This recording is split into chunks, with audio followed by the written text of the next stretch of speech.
اعوذ باللہ من الشیطان الرجیم بسم اللہ الرحمن الرحیم۔ سورہ احقاف آیت نمبر 1 میں اللہ تعالیٰ فرماتے ہیں حامیم۔ اس کے حقیقی معنی تو اللہ اور اس کے رسول ہی بہتر جانتے ہیں۔ آیت نمبر 2 میں اللہ تعالیٰ فرماتے ہیں یہ کتاب خدائے غالب اور حکمت والے کی طرف سے نازل ہوئی ہے، یعنی قرآن شریف اللہ تعالیٰ کی طرف سے جو حکمت والے ہیں یعنی وزڈم والے ہیں ان کی طرف سے نازل ہوئی ہے۔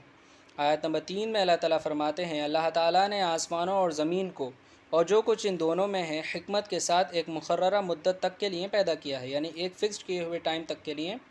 پیدا کیا ہے، اور کافروں کو جس چیز سے ڈرایا جاتا ہے وہ اس میں منہ موڑ لیتے ہیں۔ آیت نمبر 4 میں اللہ تعالیٰ فرماتے ہیں اے نبی مکرم محمد صلی اللہ علیہ وآلہ وسلم، آپ فرما دیجئے کہ بھلا یہ تو بتلاؤ کہ جن چیزوں کو تم اللہ کے سوا پکارتے ہو مجھ کو یہ دکھا دو کہ کون سی چیز زمین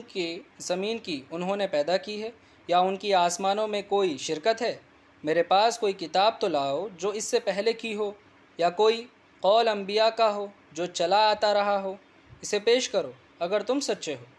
آیت نمبر 5 میں اللہ تعالیٰ فرماتے ہیں اور اس سے زیادہ کون گمراہ ہوگا جو اللہ کے سوا ایسے کو پکارے جو قیامت تک اس کی پکار کو قبول نہ کرے اور ان کو پکارنے کی خبر بھی نہ ہو۔ آیت نمبر 6 میں اللہ تعالیٰ فرماتے ہیں اور جب لوگ جمع کیے جائیں گے تو وہ ان کے دشمن ہوں گے اور ان کی عبادت سے انکار کریں گے۔ آیت نمبر 7 میں اللہ تعالیٰ فرماتے ہیں اور جب ان کے سامنے اللہ تعالیٰ کی کھلی آیت پڑھی جاتی ہے تو کافر لوگ اس حق کے بارے میں جب وہ ان کے پاس پہنچتا ہے کہتے ہیں کہ یہ سارا جادو ہے۔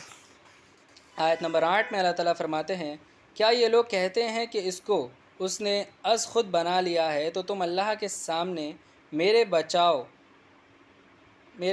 کے لیے کوئی اختیار نہیں رکھتے؟ وہ اس گفتگو کو خوب جانتا ہے جو تم اس قرآن کے بارے میں کرتے ہو، وہی میرے اور تمہارے درمیان گواہ کافی ہے اور وہی بخشنے والا رحم کرنے والا ہے۔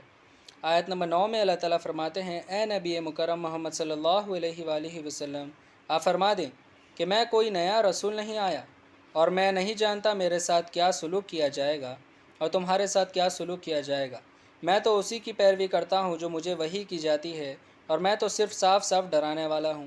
آیت نمبر 10 میں اللہ تعالیٰ فرماتے ہیں اے نبی مکرم محمد صلی اللہ علیہ وآلہ وسلم، آپ کہہ دیجئے کہ یہ تو بتلاؤ کہ اگر یہ قرآن اللہ کی طرف سے ہے اور تم نے انکار کیا اور بنی اسرائیل کا ایک گواہ اس جیسی کتاب پر گواہی دے اور وہ ایمان لے آیا اور تم نے کفر کیا، بے شک اللہ ظالموں کو ہدایت نہیں کرتا۔ آیت نمبر 11 میں اللہ تعالیٰ فرماتے ہیں اور کافر ایمان والوں کے بارے میں کہتے ہیں کہ اگر یہ دین بہتر ہوتا تو یہ لوگ ہم سے پہلے نہ کرتے اس دین کی طرف، اور جب ان کو اس قرآن سے ہدایت نہ ہوئی تو اب کہیں گے کہ یہ تو پرانا جھوٹ ہے۔ آیت نمبر 12 میں اللہ تعالیٰ فرماتے ہیں اور اس سے پہلے موسیٰ علیہ السلام کی کتاب تھی جو لوگوں کے لیے رہنمائی تھی اور رحمت تھی، اور یہ کتاب عربی زبان میں ہے، اس کی تصدیق کرنے والی ہے تاکہ ظالموں کو ڈرائے اور نیکوں کو خوشخبری سنائے۔ جو قرآن شریف ہے وہ موسیٰ علیہ السلام کی کتاب کی کنفرمیشن کرنے والی ہے اور عربی زبان میں ہے، اور ظالموں کو ڈرانے والی ہے اور نیکوکاروں کو خوشخبری سنانے والی ہے۔ آیت نمبر 13 میں اللہ تعالیٰ فرماتے ہیں جن لوگوں نے کہا ہمارا رب اللہ ہے پھر اس پر قائم رہے تو ان کو نہ تو کوئی خوف ہوگا اور نہ وہ غمگین ہوں گے۔ آیت نمبر 14 میں اللہ تعالیٰ فرماتے ہیں یہی لوگ جنت والے ہیں، اس میں ہمیشہ رہیں گے، یہ اس کا صلہ ہے جو وہ کرتے تھے۔ آیت نمبر 15 میں اللہ تعالیٰ فرماتے ہیں اور اللہ تعالیٰ نے انسان کو اپنے والدین کے ساتھ نیک سلوک کرنے کا حکم دیا ہے۔ اس کی ماں نے اس کو تکلیف کے ساتھ پیٹ میں رکھا اور تکلیف سے اس کو جانا، اور اس کے پیٹ میں رہنا اور دودھ کا چرانا 30 ماہ میں ہوتا ہے، یہاں تک کہ جب وہ جوانی کو پہنچتا ہے اور 40 برس کا ہو جاتا ہے یعنی 40 سال کا ہو جاتا ہے تو کہتا ہے کہ اے میرے رب تو مجھے توفیق بخش کہ میں شکر ادا کروں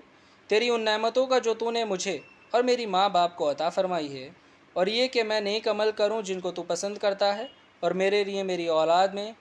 اصلاح و تقوی دے، میں تیری طرف رجوع کرتا ہوں اور میں فرما بردار ہوں۔ آیت نمبر 16 میں اللہ تعالیٰ فرماتے ہیں یہی وہ لوگ ہیں جن کے اعمال اللہ تعالیٰ قبول کریں گے اور ان کے گناہوں سے درگزر کر دیں گے کہ یہ جنت والوں میں ہوں گے، یہ سچا وعدہ ہے جو ان سے کیا جاتا ہے۔ آیت نمبر 17 میں اللہ تعالیٰ فرماتے ہیں اور جس نے اپنے ماں باپ سے کہا اف تنگ کر دیا تم نے، کیا تم مجھے یہ خوف دلاتے ہو کہ میں مرنے کے بعد خبر سے نکالا جاؤں گا؟ اور حالانکہ بہت سے لوگ مجھ سے پہلے گزر چکے ہیں اور وہ دونوں اللہ کی جانب میں فریاد کرتے ہیں کہ تیرے لیے خرابی ہو، ایمان لا، اللہ کا وعدہ سچا ہے۔ تو یہ کہتا ہے کہ یہ تو پہلے لوگوں کی کہانیاں ہیں۔ آیت نمبر 18 میں اللہ تعالیٰ فرماتے ہیں یہی وہ لوگ ہیں جن کے بارے میں بھی ان لوگوں کے ساتھ اللہ کی بات پوری ہو چکی جو ان سے پہلے جن اور انسان ہو گزرے ہیں، بلا شبہ یہ نقصان اٹھانے والے ہیں۔ آیت نمبر 19 میں اللہ تعالیٰ فرماتے ہیں اور ہر ایک کے لیے الگ الگ درجے ہیں ان کے اعمال کی وجہ سے، اور تاکہ پورا کر دیں ان کے اعمال کو اور ان پر ظلم نہ ہوگا۔ آیت نمبر 20 میں اللہ تعالیٰ فرماتے ہیں اور جس دن کافر لوگ آگ کے سامنے کیے جائیں گے، تم اپنی لذتیں اپنی دنیا کی زندگی میں حاصل کر چکے اور ان سے پورا فائدہ اٹھا چکے ہو، سو آج تم کو ذلت کا عذاب دیا جائے گا، اس لیے کہ تم ناحق زمین میں تکبر کرتے تھے اور اس لیے کہ تم نافرمانیاں کرتے تھے۔ آیت نمبر 21 میں اللہ تعالیٰ فرماتے ہیں اور قوم عاد کے بھائی حود علیہ السلام کا ذکر کیجئے، جب انہوں نے اپنی قوم سے احقاف کی سر زمین میں ہدایت کی، اور ان سے پہلے اور پیچھے بھی ہدایت کرنے والے گزر چکے تھے کہ اللہ کے سوا کسی کی عبادت نہ کرو، مجھے تو تمہارے بارے میں بڑے دن کے عذاب سے ڈر ہے۔ آیت نمبر 22 میں اللہ تعالیٰ فرماتے ہیں قوم نے کہا کیا تم ہمارے پاس اس لیے آئے ہو کہ ہم کو ہمارے معبودوں سے چرا دو؟ اگر تم سچے ہو تو جس چیز سے ہمیں ڈراتے ہو اسے ہم پر واقع کر دو۔ آیت نمبر 23 میں اللہ تعالیٰ فرماتے ہیں حود علیہ السلام نے کہا کہ اس کا علم تو خدا ہی کو ہے اور میں تم کو وہی پیغام پہنچا رہا ہوں جو مجھے دے کر بھیجا گیا ہے، لیکن میں دیکھ رہا ہوں کہ تم جہالت میں پھنسے ہوئے ہو۔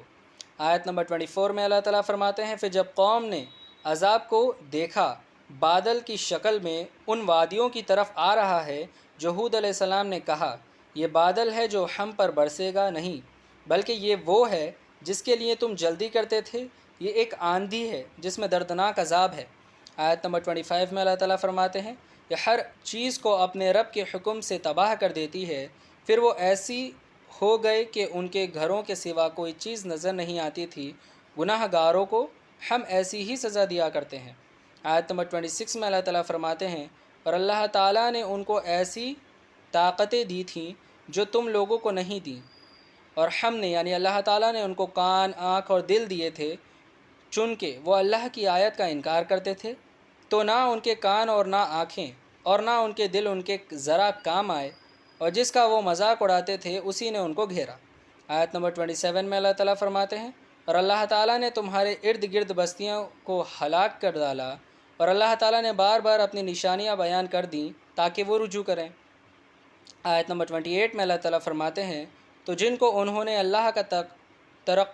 تقرب حاصل کرنے کے لیے اپنا معبود بنا رکھا تھا، انہوں نے ان کی کیوں مدد نہ کی، بلکہ وہ سب ان کے سامنے سے غائب ہو گئے، اور یہ ان کا جھوٹ تھا اور گھڑی ہوئی بات تھی۔ آیت نمبر 29 میں اللہ تعالیٰ فرماتے ہیں اور جب اللہ تعالیٰ نے آپ کی طرف جنات کی ایک جماعت کو متوجہ کیا جو قرآن سننے لگی، جب اللہ تعالیٰ نے رسول اللہ صلی اللہ علیہ وآلہ وسلم کی طرف جنات کی ایک جماعت کو متوجہ کیا، جب رسول اللہ صلی اللہ علیہ وآلہ وسلم قرآن شریف سناتے تھے تو قرآن سننے لگی، پس جب وہ قرآن کے پاس آ پہنچے تو آپس میں کہا خاموش رہو۔ جب پڑھنا ختم ہوا تو وہ اپنی برادری میں خبر پہنچانے کے لیے واپس گئے۔ آیت نمبر 30 میں اللہ تعالیٰ فرماتے ہیں جناتوں نے کہا اے ہماری قوم، ہم نے ایک کتاب سنی جو موسیٰ علیہ السلام کے بعد نازل ہوئی ہے، جو کتابیں اس سے پہلے نازل ہوئی ہیں ان کی تصدیق کرتی ہے، یعنی کنفرمیشن کرتی ہے، حق اور سیدھے راستے کی طرف رہنمائی کرتی ہے۔ آیت نمبر 31 میں اللہ تعالیٰ فرماتے ہیں جناتوں کی قوم نے کہا اے ہماری قوم، اللہ کی طرف بلانے والے کی بات قبول کرو اور اس پر ایمان لاؤ، اللہ تمہارے گناہ معاف کر دے گا اور تم کو دکھ دینے والے عذاب سے محفوظ رکھے گا۔ آیت نمبر 32 میں اللہ تعالیٰ فرماتے ہیں اور جو اللہ کی طرف بلانے والے کی بات قبول نہ کرے گا تو وہ زمین میں اللہ کو عاجز نہیں کر سکتا اور نہ اس کا اللہ کے سوا کوئی حمایتی ہوگا، یہ لوگ سری گمراہی میں ہیں۔ آیت نمبر 33 میں اللہ تعالیٰ فرماتے ہیں کیا انہوں نے نہیں سمجھا کہ اللہ جس نے آسمانوں اور زمین کو پیدا کیا ہے اور وہ ان کے پیدا کرنے سے تھکا نہیں، وہ اس پر بھی قادر ہے کہ مردوں کو زندہ کر دے، ہاں ہاں کیوں نہ ہو، بے شک وہ ہر چیز پر قادر ہے۔ آیت نمبر 34 میں اللہ تعالیٰ فرماتے ہیں، اور جس دن کافر لوگ آگ کے سامنے حاضر کیے جائیں گے تو کہا جائے گا کیا یہ حق نہیں ہے؟ وہ کہیں گے کیوں نہیں، ہمارے رب کی قسم ہے، حکم ہوگا اب عذاب کا مزہ چکو، اس لیے کہ تم انکار کرتے تھے۔ آیت نمبر 35 میں اللہ تعالیٰ فرماتے ہیں، بس اے نبی مکرم محمد صلی اللہ علیہ وآلہ وسلم، جس طرح اور عالی ہمت پیغمبر صبر کرتے رہے ہیں اسی طرح تم بھی کرو، اور ان کے لیے عذاب جلدی نہ مانگو جس دن یہ اس چیز کو دیکھیں گے جس کا ان سے وعدہ کیا گیا ہے، تو یہ خیال کریں گے کہ گویا یہ دنیا میں رہے ہی نہیں تھے مگر گھڑی بھر دن۔ قرآن کا یہ پیغام دینا ہے، سو وہی ہلاک ہوں گے جو نافرمان تھے۔ صدق اللہ العظیم و صدق مولانا رسولہ الکریم۔